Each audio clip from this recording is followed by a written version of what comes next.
ओम शांति। आज 25 फरवरी 2024, आज रविवार है। हम सभी अव्यक्त बाप दादा के रिवाइज डेट की मुरली सुनते हैं। आज की रिवाइज डेट है 30/3/1998। मुरली का हेडिंग है सर्व प्राप्तियों की स्मृति इमर्ज कर अचल स्थिति का अनुभव करो और जीवन मुक्त बनो। पहली बात, बाबा ने कहा भाग्य विधाता बाप अपने विश्व के सर्वश्रेष्ठ भाग्यवान बच्चों को देख रहे हैं। हर एक बच्चे के भाग्य की महिमा स्वयं भगवान गा रहे हैं। कितनी सुंदर बात है भाई बहनों कि हम बच्चों की भाग्य की महिमा स्वयं भगवान गा रहे हैं। बाप की महिमा तो आत्मा ही गाती है। कितनी सुंदर लाइन है ये। बाप की महिमा अर्थात भगवान की महिमा सारे संसार की आत्माएं गाती है, लेकिन आप बच्चों की महिमा स्वयं बाप करते हैं। भगवान की महिमा संसार की आत्माएं करती है, लेकिन हम बच्चों की महिमा स्वयं भगवान करते हैं। दूसरी बात, कितना आप आत्माओं का भाग्य है। आज पूरी मुरली बाबा की हम बच्चों के भाग्य के ऊपर है। कितना आप आत्माओं का भाग्य है जो स्वयं बाप अपने वतन को छोड़ आप गॉडली स्टूडेंट को पढ़ाने आते हैं। ऐसा कोई टीचर देखा? बाबा पूछ रहे हैं, ऐसा कोई टीचर देखा जो रोज सवेरे सवेरे दूर देश से पढ़ाने के लिए आवे? 2 शब्दों की पढ़ाई है। अब बाबा ने पढ़ाई बारे में बताया है।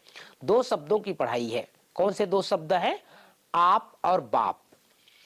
बाबा ने कहा ये 2 शब्द की पढ़ाई है, आप और बाप। इन्हीं 2 शब्दों में चक्कर कहो, ड्रामा कहो, कल्प वृक्ष कहो, सारी नॉलेज समाई हुई है। 3 बातें बाबा ने बोला, चक्कर, ड्रामा, कल्प वृक्ष। ये सारी बातें किसमें समाई हुई है? आप और बाप में, ये 2 शब्द में। तीसरी बात, बहुत सहज पुरुषार्थ है। सहज पुरुषार्थ क्या है? प्राप्तियों को इमर्ज रखो। जब से बाबा का बने, ब्राह्मण बने, तब से अपने भाग्य को स्मृति में रखो। हलचल में नहीं आओ, अचल बनो। यहां आबू में यादगार बना है ना, बाबा माउंट आबू में जो अचलगढ़ है उसको याद कर रहे हैं। आबू में यादगार बना है ना, अचल घर है। यह हलचल घर तो नहीं है, अचलगढ़ कहते हैं ना, हलचल घर नहीं है। तीसरी बात, चौथी बात बाबा ने कहा वरदान आज मुरली में, ब्राह्मण जीवन में एक बाप को अपना संसार बनाने वाले स्वतः और सहयोगी भाव। पांचवी बात, स्लोगन है बाप समान अव्यक्त व विदेही बनना, यही अव्यक्त पालना का प्रत्यक्ष सबूत है। तो प्यारे भाइयों बहनों, आज प्यारे बाबा ने हम बच्चों का भाग्य का स्मृति दिलाया है। कितना सुंदर भाग्य हमारा। बाबा ने कहा सारे संसार की आत्माएं भगवान की महिमा करते हैं, गुणगान करते हैं, लेकिन हम बच्चे भाग्यवान हैं जो स्वयं भगवान हम बच्चों का महिमा करते हैं। दूसरी बात, बाबा ने आज बहुत सुंदर नशा चढ़ाने लायक बात कहा कि संसार में ऐसा कोई टीचर नहीं होगा जो दूर देश से आके पढ़ाता हो। हमें रोज सवेरे सवेरे भगवान परम धाम से सूक्ष्म वतन से आकर हम बच्चों को पढ़ाते हैं। तो जैसे हम सभी कौन हो गए? गॉडली स्टूडेंट हो गए। और बाबा ने कहा अपनी स्थिति को अचल अडोल बना करके रखना है। माउंट आबू जो अचल घर है, अचलगढ़ आप सबने देखा होगा, जब पीस पार्क जाते हैं वहां रास्ते में पड़ता है अचलगढ़। शिव बाबा का एक बहुत सुंदर शिवलिंग है और वहां पर अंगूठा लगा हुआ है।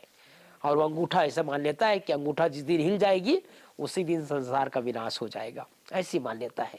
तो अचलगढ़ अर्थात हलचल में नहीं। तो हम बच्चों को बाबा ने कहा ये तुम्हारा यादगार है अचलगढ़, हलचल घर तो नहीं है ना। तो अपनी स्थिति को सारा दिन सदा अचल अडोल बना करके रखें। ओम शांति, ओम शांति।